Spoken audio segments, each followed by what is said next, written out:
Hello friends, welcome back to my channel. और आज की क्लास में हम देखने वाले हैं सेटोलॉजिकल क्वेश्चंस जो कि पिछले साल यानी कि 2023 के स्टेनो के पेपर में पूछे गए थे। तो चलिए क्लास की शुरुआत करते हैं। फर्स्ट क्वेश्चन देखिए। और क्योंकि ये सेटोलॉजी है तो आपको पता ही होगा सेटोलॉजी में क्या होता है। हमें हमें जो भी नंबर दिए गए होते हैं हमें उसे पूरा एक नंबर मानकर चलना होता है, एक दूसरे को अलग करने वाला कॉन्सेप्ट नहीं करना है।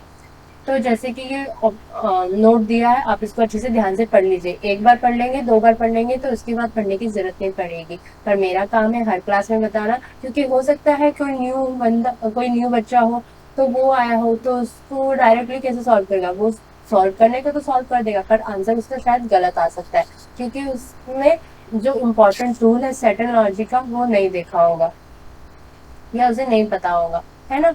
तो चलिए शुरुआत करते हैं अब क्लास की। तो फर्स्ट क्वेश्चन में क्या दिया है देखिए यहाँ पर। तो हमारे पास है रिलेशनशिप, हमें पता करना है 6 का, 12 का और 9 का आपस में। तो 6, 12 और 9 का आपस में क्या रिलेशन हो सकता है। तो अगर आपको ये तो तीनों नंबर बहुत सारे वे में कनेक्ट हो सकते हैं। तो यहाँ पे हम क्या करने वाले हैं, हम करने वाले हैं यहाँ पर 6 को प्लस कर देंगे 12 के साथ। हमने क्या किया, 6 को प्लस कर देंगे 12 के साथ, तो कितना आएगा। 12 में 6 को प्लस किया तो यहाँ पे आएगा 18। अब 18 को ऐसा क्या करेंगे कि हमें 9 आएगा आंसर, तो 18 को हम डिवाइड बाई 2 कर देंगे। तो 18 को डिवाइडेड बाई 2 किया तो 9 2 ज़ा 18 या 2 9 ज़ा 18, तो हमारे पास 9 आ रहा है।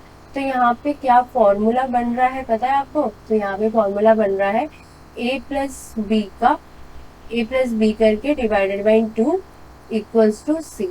तो ये जो फॉर्मूला हमें मिला यहाँ पे इस क्वेश्चन में वो ये है। पहले हमें ए और बी को प्लस करना है, उसके बाद उसको डिवाइड कर देना है 2 नंबर से, तो हमें हमारा सी नंबर मिल जाएगा। सेकंड सेट में भी देख लेते हैं इसी को। यहाँ पर 7, 23 और 50। तो हमें करना है पहले 7 प्लस 23। तो 23 और 7 को प्लस किया तो यहाँ पर कितना आ गया, 7 3 10 होता है, तो सिंपल सिंपल सा ये 30 हो गया। तो 30 को फिर हम डिवाइडेड बाई 2 कर देंगे, तो हमारे पास कितना आ जाएगा। तो 30 का 2 डिवाइड करते हैं तो 15 2 ज़ा 30। तो इस तरह से 15 आ गया। तो ये 15 और ये 15 मैच हो रहा है, जिस तरह से यहाँ पर ये 9 और 9 मैच हो रहे थे। तो सी का वैल्यू भी सेम सेम हो गया है। तो अब हम चलेंगे अपने ऑप्शन की तरफ। तो ऑप्शन में हमें क्या दिया हुआ है देखिए। फर्स्ट वाला ऑप्शन को देख लेते हैं। यहाँ पे 15, 7 और 8। मतलब हमें करना है पहले 15 प्लस 7। 15 में 7 को प्लस किया तो कितना आया, 22। 22 के बाद हमें क्या करना है, डिवाइडेड बाई 2। तो 22 को डिवाइडेड बाई 2 करने से कितनी वैल्यू आती है, यहाँ पे आती है 11 वैल्यू। ठीक है, लेकिन हमारे जो ऑप्शन में दिया हुआ है वो 8 दिया हुआ है, तो ये फर्स्ट क्वेश्चन तो हो गया रॉन्ग। चलिए अब सेकेंड ऑप्शन की तरफ जाते हैं। तो सेकेंड ऑप्शन में क्या दिया हुआ है जल्दी से देखिए दोस्तों। तो सेकेंड ऑप्शन में है कि 14, 12 और 13। तो हमारा फर्स्ट स्टेप क्या हो जाएगा, हमें करना है 14 प्लस 12। 14 प्लस 12 करने से कितना हो जाता है, 26। और फिर सेकेंड स्टेप में हमें करना है 26 डिवाइडेड बाई 2। तो 2 1 ज़ा 2 3 ज़ा, तो यहाँ पे आता है 13। क्या यहाँ पे भी 13 है कोई ऑप्शन में, यस, तो यहाँ पे भी 13 है। तो इस क्वेश्चन का आंसर क्या हुआ, ऑप्शन नंबर 2। तो इस तरह से हमने देखा कि हमने यहाँ पर क्या किया, ए को बी से प्लस कर दिया और डिवाइडेड बाई में 2 किया, तो हमें सी ऑप्शन मिल गया, मतलब सी की वैल्यू। और इसी तरह से इस क्वेश्चन का आंसर हो गया ऑप्शन नंबर 2, जो सेम फॉर्मूला को फॉलो करता है। चलिए बढ़ते हैं अगले क्वेश्चन की तरफ में। तो देखिए सेकंड क्वेश्चन क्या कह रहा है। जैसे ही क्वेश्चन आंखों के सामने आए तो उसे अपने आप से खुद से सॉल्व जरूर करना है, ठीक है। और फिर बाद में सॉल्यूशन भी देखना है, आपको पता चलेगा। सॉल्यूशन नहीं देखोगे तो आपको कैसे पता चलेगा कि आपने जो आंसर किया है वो करेक्ट है या नहीं। तो हमें इस क्वेश्चन में पता करना है 4, 10 और 23 आपस में कैसे कनेक्ट होते हैं, ठीक है। तो 10 और 23 का तो आपको पता है, ये 10 और 23 का डिफरेंस निकालेंगे तो यहाँ पर आ जाएगा 13 का डिफरेंस आएगा यहाँ पे, ठीक है।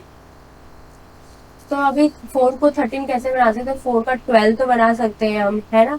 तो जब 4 का 12 बन सकता है तो 13 भी बन सकता है। तो 4 का रिलेशनशिप 13 के साथ कैसे जाएगा, तो पहले हम यहाँ पे करेंगे 4 3 ज़ा 12, मतलब 4 को 3 से मल्टीप्लाई करेंगे और फिर +1 कर देंगे।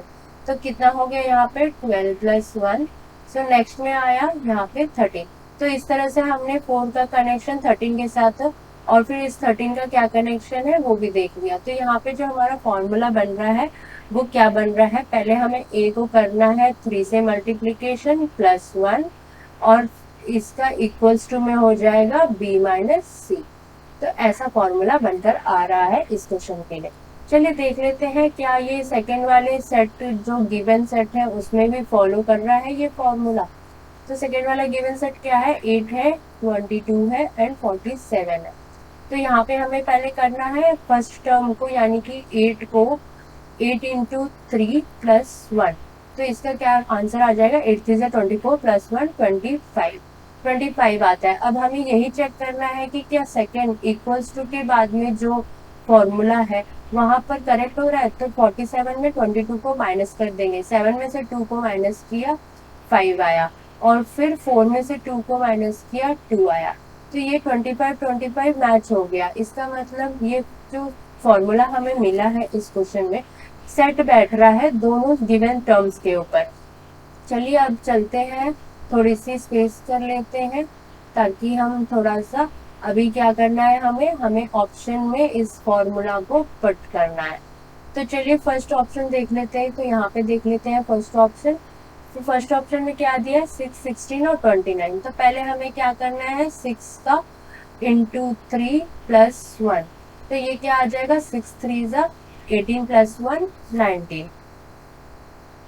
तो इस तरह से यहाँ पे 19 आया। और दूसरा हमें क्या करना है, हमें डिफरेंस निकालना है 16 और 29 के बीच में कितना डिफरेंस हो रहा है। तो 9 - 6 आएगा 3। यूनिट डिजिट में 3 आ रहा है जबकि आना चाहिए 9। तो ऑप्शन नंबर 1 रॉन्ग हो गया है। सेकेंड ऑप्शन की तरफ चलेंगे, पहले डिफरेंस निकाल लेते हैं। 13 में से 23 चला गया, यहाँ पे इसका डिफरेंस क्या आएगा, 3 का 3 0 और 2 में से 1 गया तो 1, यहाँ पे 10 आ रहा है। पर हमें पता है कि अगर हम 5 को 3 टाइम्स मल्टीप्लाई करेंगे तो 15 आएगा। 5 का मल्टीप्लीकेशन 3 टाइम्स 15 हो जाएगा +1 16 हो जाएगा।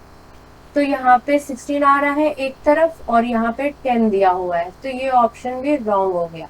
थर्ड ऑप्शन की तरफ चलेंगे 53 में से 28 को माइनस कर देंगे तो 13 में से 8 गया तो कितना बचा थर्ड ऑप्शन को।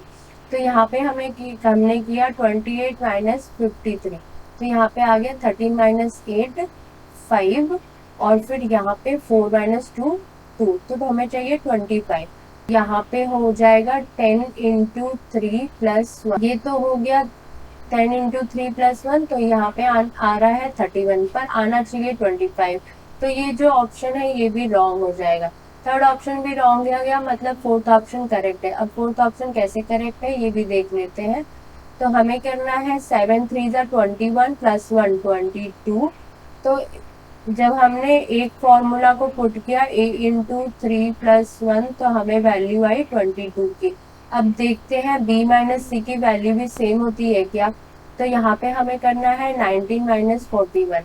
तो यहाँ पे 11 में से 9 गया 2 आएगा। तो यूनिट डिजिट तो मैच कर रहा है ना। और इसके बाद में 3 - 1 करेंगे तो 2 आएगा। तो इस तरह से हमें हमारी वैल्यू मिल गई और इसी तरह से फोर्थ ऑप्शन जो है फॉलो कर रहा है सेम पैटर्न को। तो सेकंड क्वेश्चन का आंसर कंप्लीट हो गया, फोर्थ ऑप्शन है। नेक्स्ट क्वेश्चन की तरफ बढ़ेंगे। नेक्स्ट क्वेश्चन में क्या दिया है देखिए दोस्तों, 30 है, 625 है और 5 है। 625 जैसे कि देखते ही नंबरों को हमें समझ में आ रहा है कि 625 क्या है, एक परफेक्ट स्क्वायर है ना। ये किसका परफेक्ट स्क्वायर है, तो 25 का स्क्वायर होता है 625। अब 25 कैसे आएगा, तो अगर हम 30 - 5 करते हैं, अगर हम 30 को यहाँ पे इस दोनों के बीच में माइनस कर देते हैं, 30 में -5 कर देते हैं तो हमें 25 मिल जाएगा।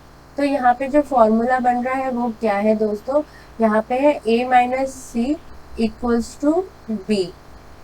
सो a - c का होल स्क्वायर = b। तो ये है जो फॉर्मूला इस क्वेश्चन में हमें दिखाई दे रहा है। चलिए इसी तरह से दूसरे वाले को भी देख लेते हैं। तो यहाँ पे है 20 के साथ 225 और 5 का रिलेशन।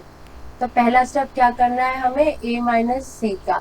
इसका मतलब क्या हुआ, 20 - 5। 20 माइनस 5 किया तो आया 15।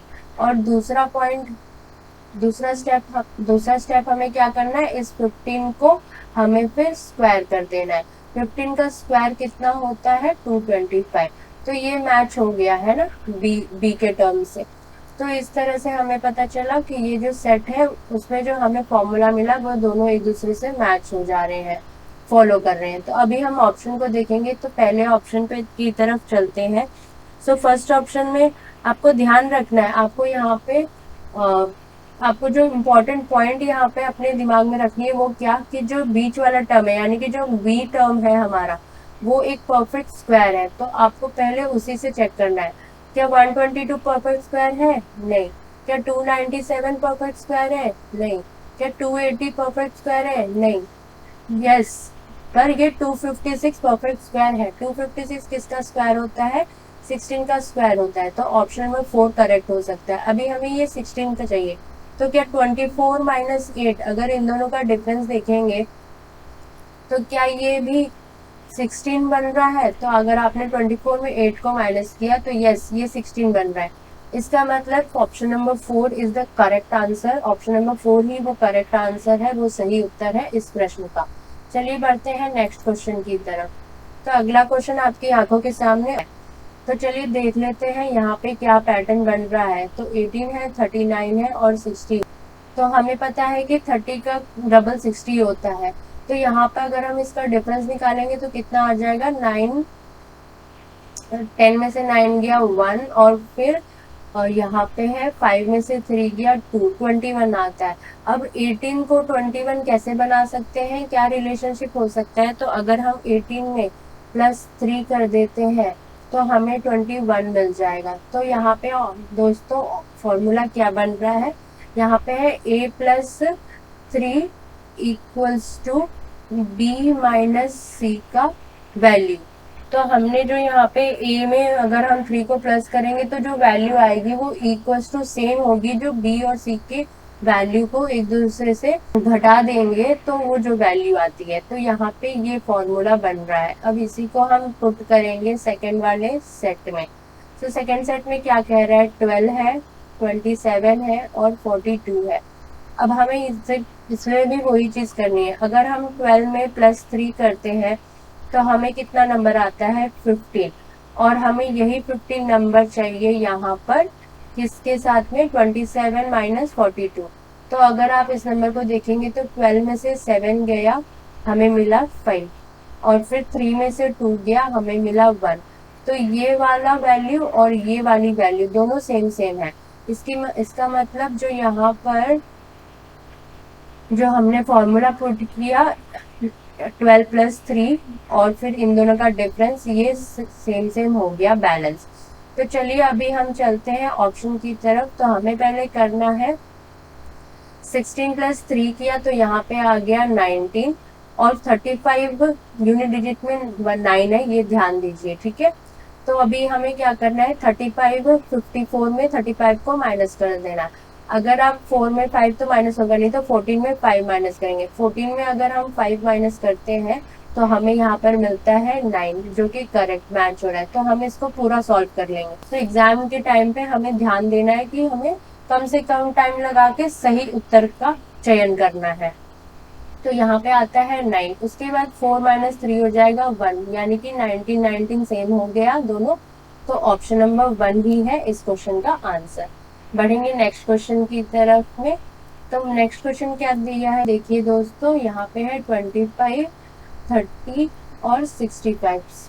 अब हम इसमें क्या करेंगे कि हमें इसका पैटर्न मिल जाएगा। तो यहाँ पे बहुत ही सिंपल सी चीज हो रही है, जैसा कि हमने फर्स्ट क्वेश्चन में भी देखा था।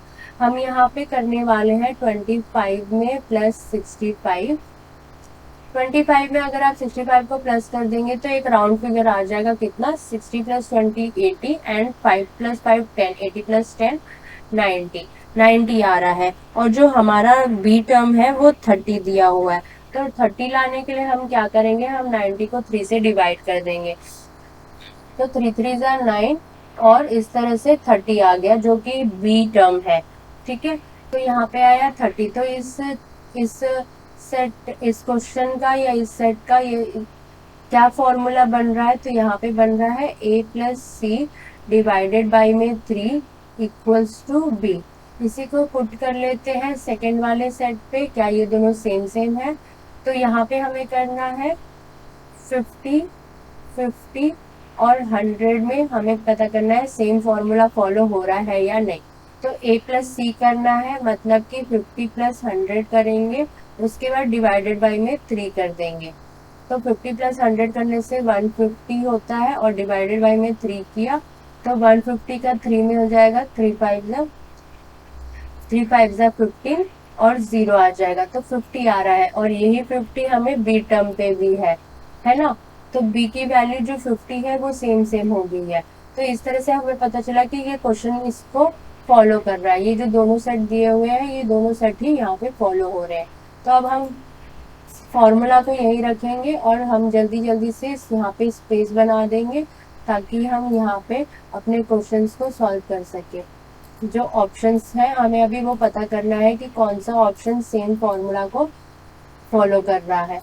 ठीक है दोस्तों, तो अभी हम चलते हैं ऑप्शंस की तरफ में। तो देखिए फर्स्ट ऑप्शन को देख लेते हैं। फर्स्ट ऑप्शन में क्या हो रहा है, हमें करना है 44 में 14 को प्लस और डिवाइडेड बाई 3।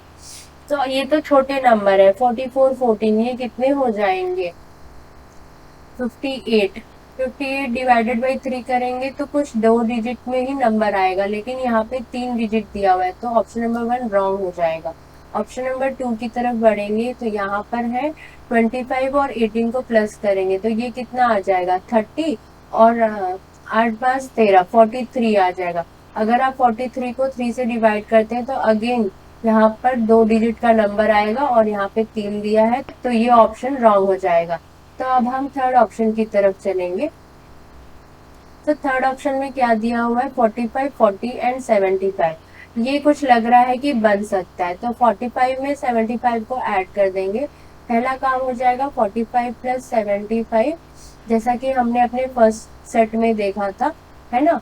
तो 45 प्लस 75 डिवाइडेड बाई 3, तो 5 हो जाएगा 10 1 कैरी और फिर हमें 7 में करना है प्लस 5 तो यहाँ पे हो जाएगा 12 120 डिवाइडेड बाई 3 आएगा।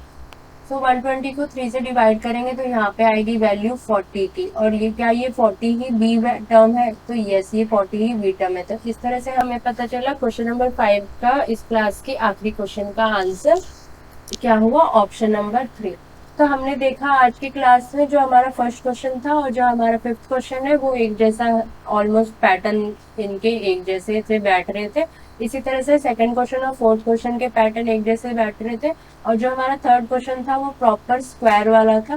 तो इस तरह से एक ही पेपर में आपको हर एक चीज देखने को मिल जाती है, तो अपने दिमाग में अच्छे से ध्यान रखिएगा कि कैसे आप क्वेश्चंस को सॉल्व कर सकते हैं। ठीक है, ज्यादा ज्यादा प्रैक्टिस करें और अच्छे से लर्न करें और दिमाग में पॉइंट्स को ध्यान में रखते हुए आगे बढ़ें। तो इसके बाद में ये है आपका बोनस क्वेश्चन जो कि आपका ये होमवर्क क्वेश्चन होता है। तो अपने होमवर्क क्वेश्चन को नोट डाउन कीजिए और फिर हम मिलेंगे अगली क्लास में। तब तक के लिए जय हिंद, जय भारत, पढ़ते रहिए।